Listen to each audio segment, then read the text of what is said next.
in the swing of it again. Yeah, no, all Where we're good. going back through all this because it helps me a lot, and this is one of my most favorite times of the week. So, All good. And we are live. hey everybody, it's Thomas Panter with Thomas's Torture Time. How's everybody doing? Love you guys. Um, let's see. Episode 4 was last time, Barry.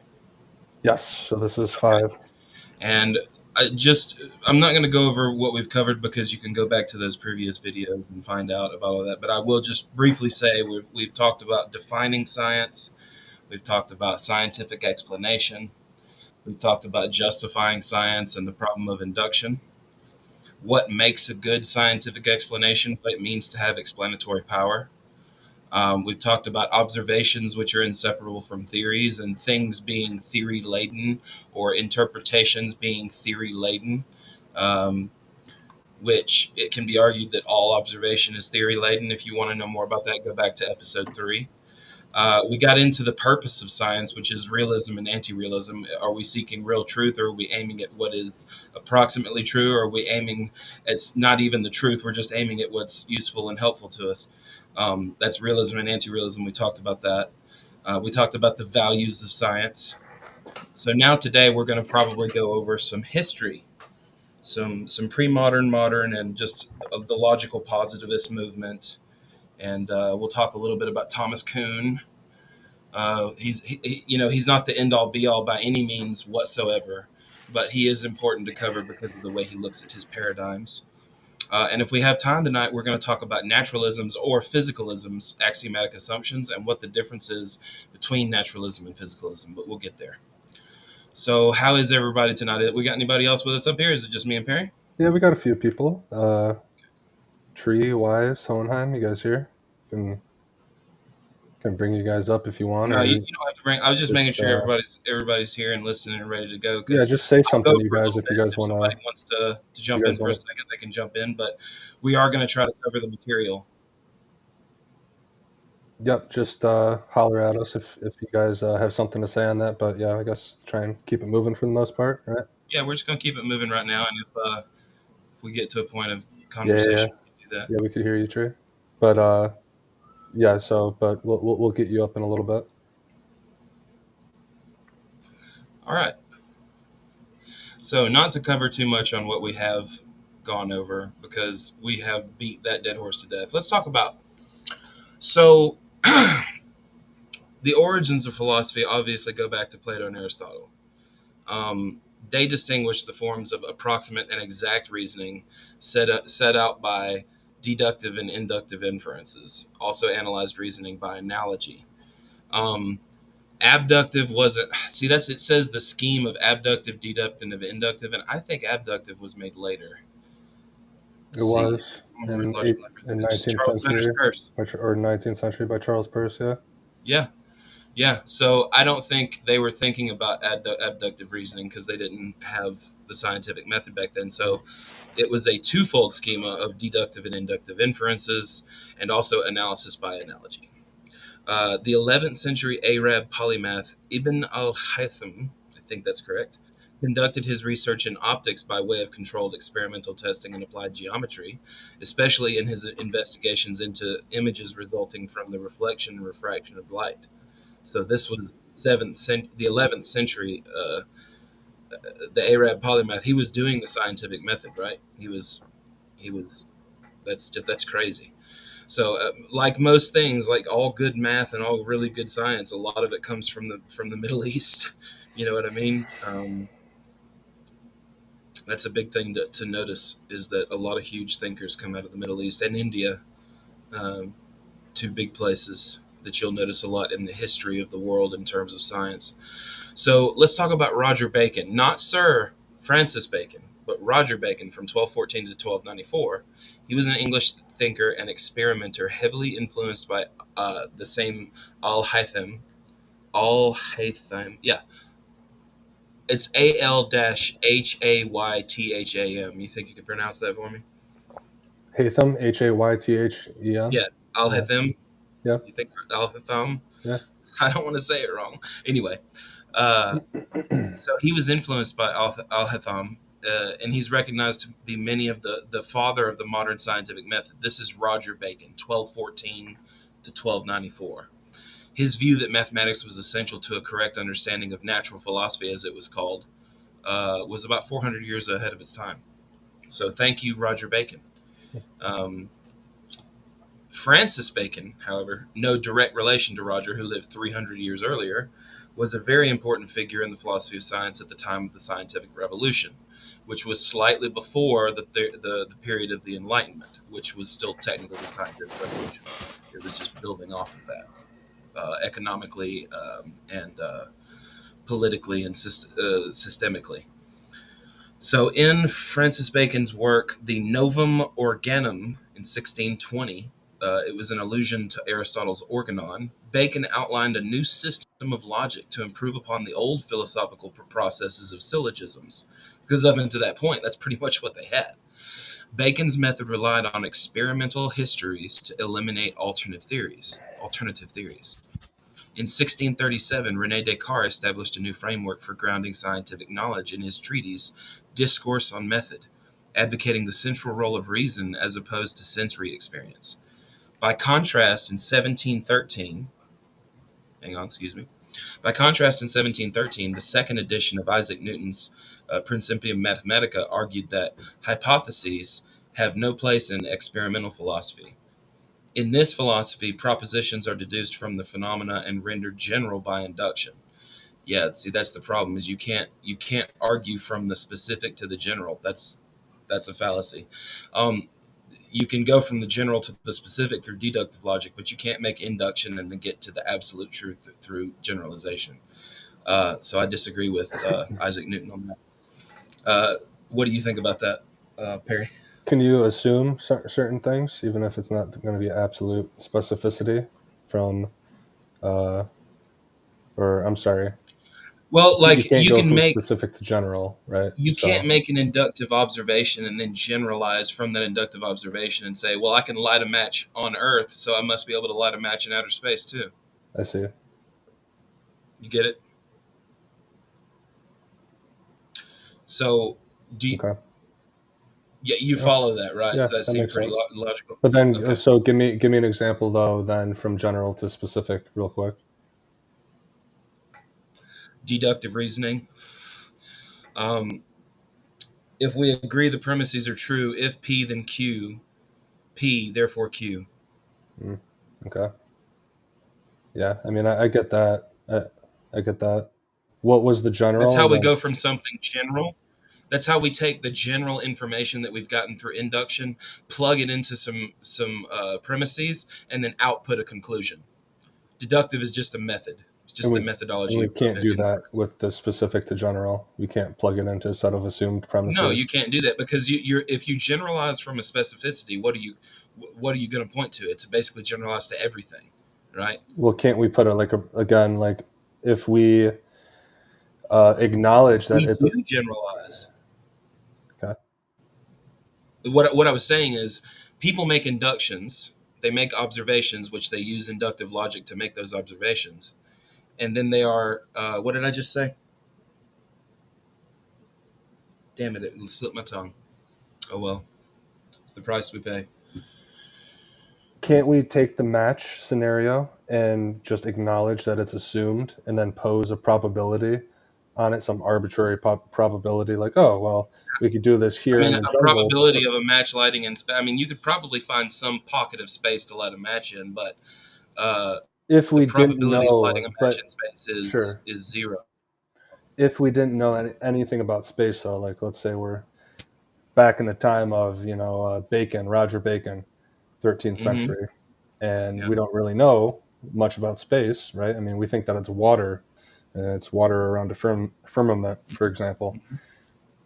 Wouldn't it be sound and valid to that 13th century peasant that if I can light a match here, I could probably do it somewhere else? Well, I mean, they thought it was water, but let's just say Yes, they, you can. Yeah, and that's why induction has helped us so much in survival, is because yesterday is like today, and we can count on things that we already know through induction, right? so there's a That's what probability that's what though, allows right? us those generalizations, but it doesn't get you to the any closer to the truth. It may allow you to like those generalizations that we got through evolving, they may allow us to like more utility, I guess, but it might not be aiming at truth. Does that make sense? Yeah, that makes sense. Of course, I mean, the idea of truth has changed so much through centuries. So, It has, and we've gone on my shows. We've gone over all the different criterion of truth that yeah, exist, I think. and as I've said at the first of this series, we're going to assume, just for the sake of this series, that it's the correspondence theory of truth.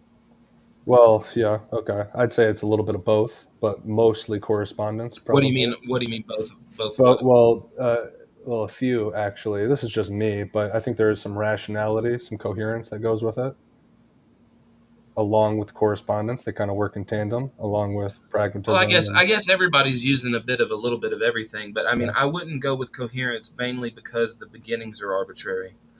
Now, the beginnings of correspondence are also arbitrary, but they are what we'll go over later is the physical assumptions, the physicalists' assumptions. sure. Yeah, we don't have to rehash any. I think Descartes didn't he work for Francis Bacon? Wasn't he like Doesn't say it right here, but I mean, he very well could have. someone worked under Bacon um, that was very influential in the scientific revolution. So His name's Bacon. yeah.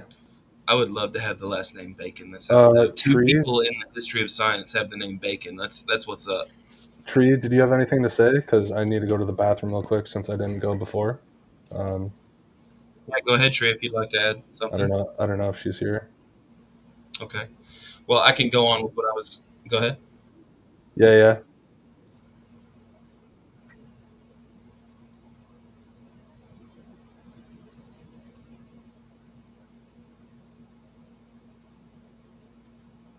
I don't know if we can hear you now, Tree.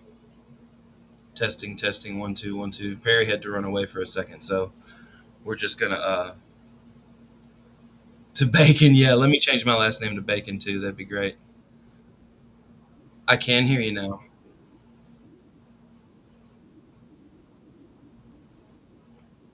Induction is an we have two types of inferences, and inferences are basically an intuitive assumption. It's an inference. So if I make an inductive inference, I am observing something using the past and the experience of uniformitarianism, all this kind of stuff that we assume, to make a decision on my observation. And it's usually inductive logic is taking that observation, that specific observation, and generalizing something from that. Now, with deductive logic or deductive reasoning, deductive inferences, since we're talking about inferences, that's what it's called. Deductive inferences are once we have these inductions and we can make premises, then we can go through the major and minor terms and agree on the conclusion if the premises are true or agreed upon. So you're going from the general to the specific with that.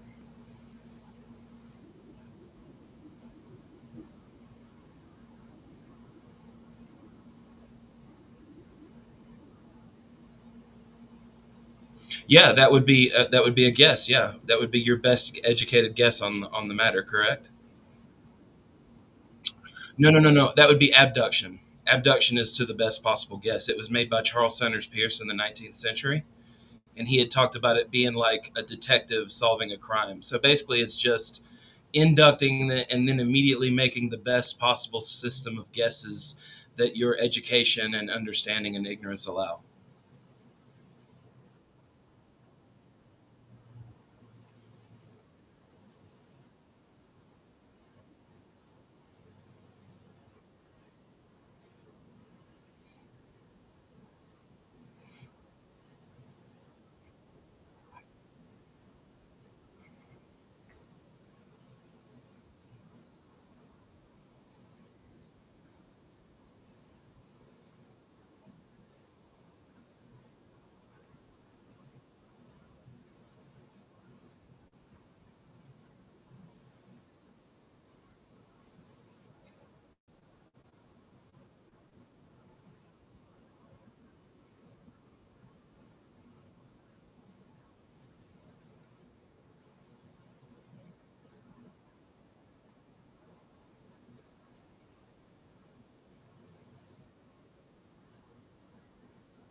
No, that would just mean that deductive inferences are you're taking agreed upon information, plugging it into the syllogism, and then outputting like a function the conclusion.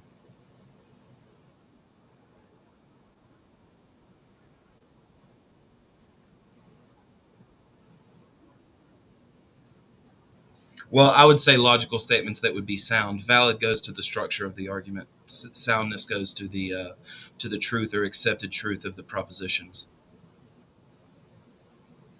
Yeah. So yeah, you can start with generalizations and come to something specific, but you don't know for a fact if you did the right thing unless you have correct premises. You can never absolutely know if the premises are absolutely correct. So deductive logic is not perfect unless you turn it into its logical form, which would be if P then Q, if Q then R, if P then R. That's true no matter what. That's deductive, but that's just turning those sentences like all men are mortal, Socrates is a man, Socrates is mortal, all that shit, right? It's on whether the premises are agreed upon. So let's say you start with all this general information, and then you want to you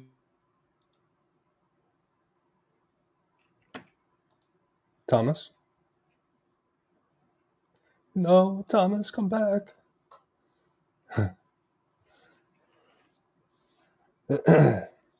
I mean, I feel like we have like assumptions regardless, but which which do you take on faith to be more reasonable? Kind of a weird way to think about it, but bear with me.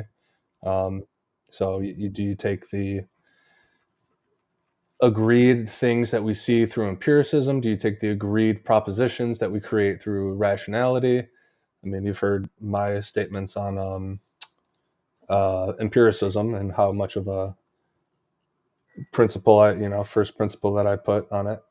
It is my second principle, and so maybe it's my first. I still really don't know, but I think it makes sense. Going it's better to go from the general to the specific in terms of hitting the soundness if humans can interpret the soundness correctly versus the specific to the general. I mean, I think that for the most part makes sense. Oh wait, Casey, we can't hear tree. It was 2 minutes ago. Interesting. I mean,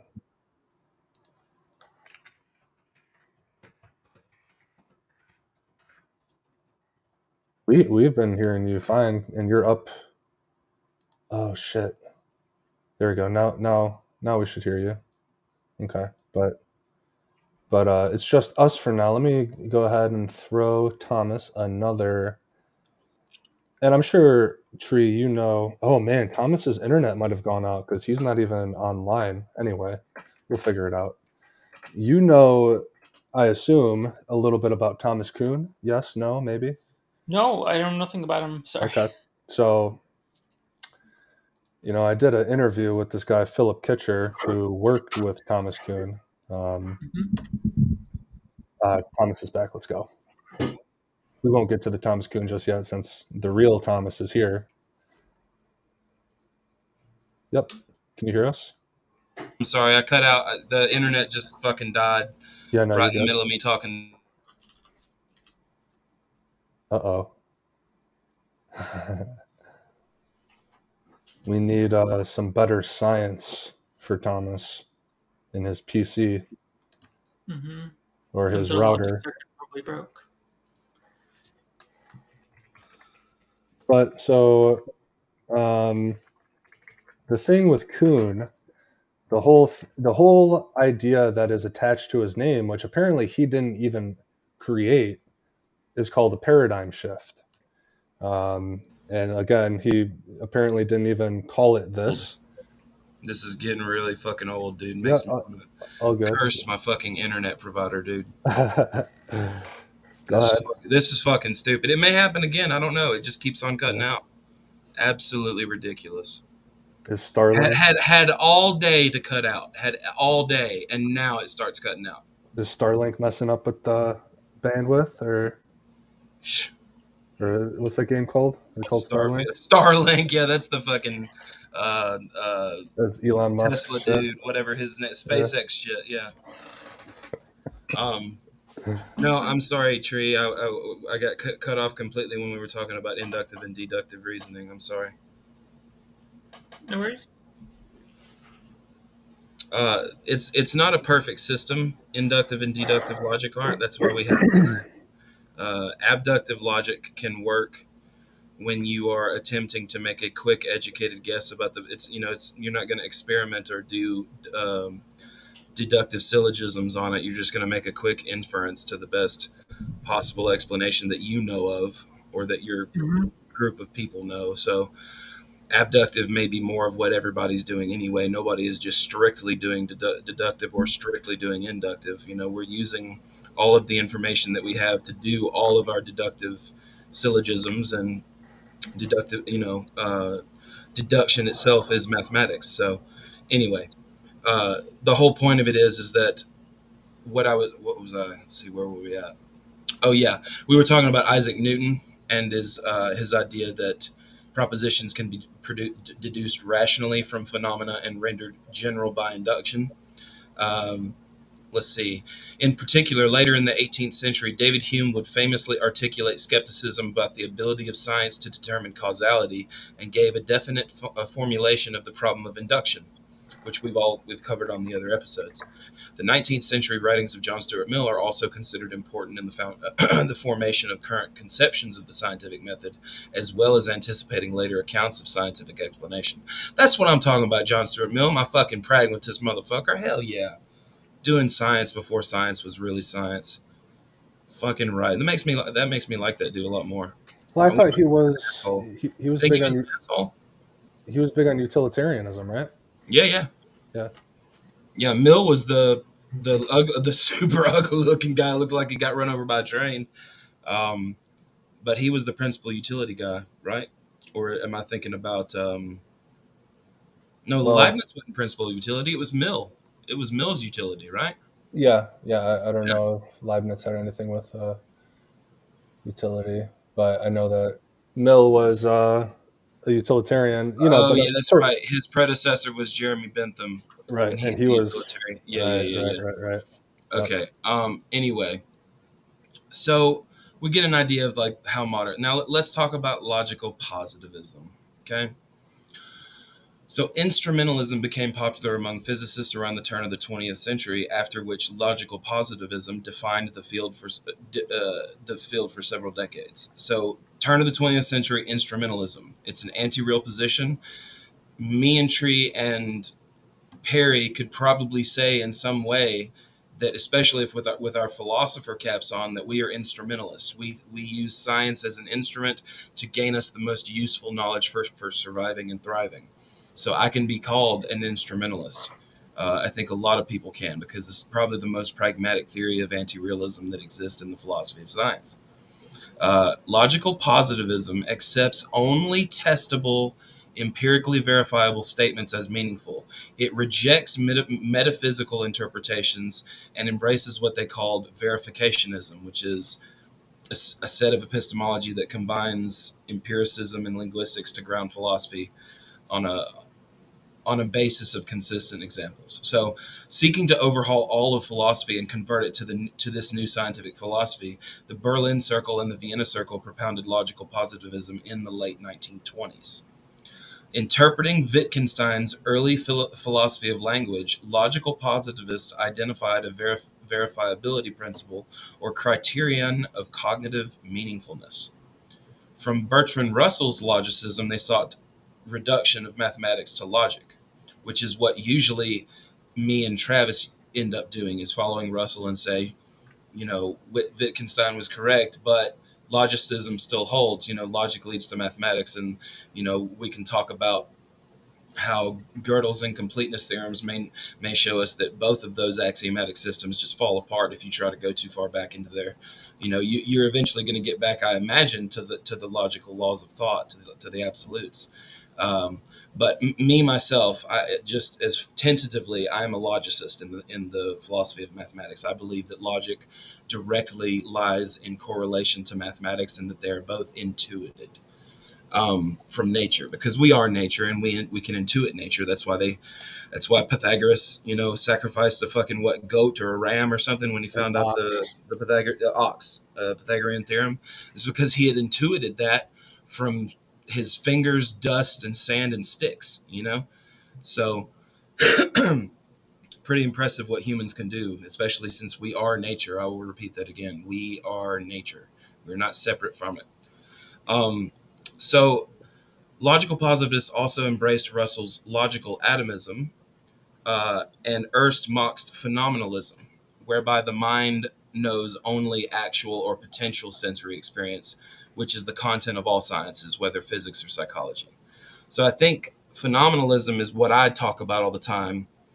It says whereby the mind knows only actual or potential. So basically, I always talk about this like most scientists perceive on a frame of phenomenalism, as in they're treating the phenomena that they get through their senses as the real world, as the actual truth, instead of a useful interface that we have to operate with. It's kind of like trying, instead of me pressing the H button on my keyboard, what if I had to get in there and make the circuitry do all the things that it has to do to recognize that that's an H? But Like, holy fundamentally, goddamn. fundamentally, that's not true, though, right? I mean, I mean, like if you understand quantum physics, it sort of makes it more obvious that what we're perceiving is actually not reality, right? I would say that quantum physics is the fundamental nature of reality, and I would say that within the laws of quantum mechanics, we have no idea what's even possible yet. Yeah, but like I mean, if you think about like the way that we perceive the world as like physical objects, we're not thinking about this being an electromagnetic force that's stopping the electrons in your fingers from touching the and then all the bonds that exist between these different types of things. It feels like it's very difficult to map that perception perfectly to the experiences you have, where most of the space that exists inside of an object is completely empty, right? I kind of think I see what you're saying, but just to back on the topic, would you agree that phenomena? And I'm not saying you were off topic. I shouldn't have said that. I'm sorry. Phenomenalism is the idea that most scientists who aren't philosophers, are treating their sensory experiences, their empirical phenomenal senses, as giving them the truth of reality. I would say that that's probably overwhelmingly so in the sciences. I Wouldn't you say? mean, sort of. I mean, it's very. I think scientists are very mistrustful of their senses, right? Like they don't. They should be, based on the Yeah, cognitive biases that we have, and the sensory issues that we have, and the wrongful firings of neurons, everything that you could list, right? but like also like a big part of science is about trying to find ways to identify consistency in the response, but also identify where or why we can't find consistency in response, right? So there it is tied Consistency directly. in response. What do you mean? If I perform a certain action, does that produce a certain result? Okay. And if does it do so consistently? If it does so consistently, then you have learned some sort of mechanism, you presume, and then you hold that to be true, but then you can prove that to be wrong, right? So I think it's always in a sense of I don't hold like you cannot hold on to your beliefs. Like you can spend your whole career working on something, prove it correct, get a Nobel Prize, and within your lifetime have the whole thing proven wrong, and you have to be okay with that, right? So I'm just wondering as well as when we're talking about this idea of the it's the same thing with correspondence theory of truth. If we're not including the idea that actually what we're perceiving says more about our relationship to reality than reality itself necessarily, or at least we can only assume that this is true because it produces a consistent response, right? All I know is that I don't think we are seeing reality as it is. I think we are looking at it through a pinhole, and that Mm, pinhole is clogged up with empirical senses that all that shit has to pass through. yeah. Am I not touching on what you were talking about? I know you were I trying to make a more nuanced and specific point, but I may have missed it.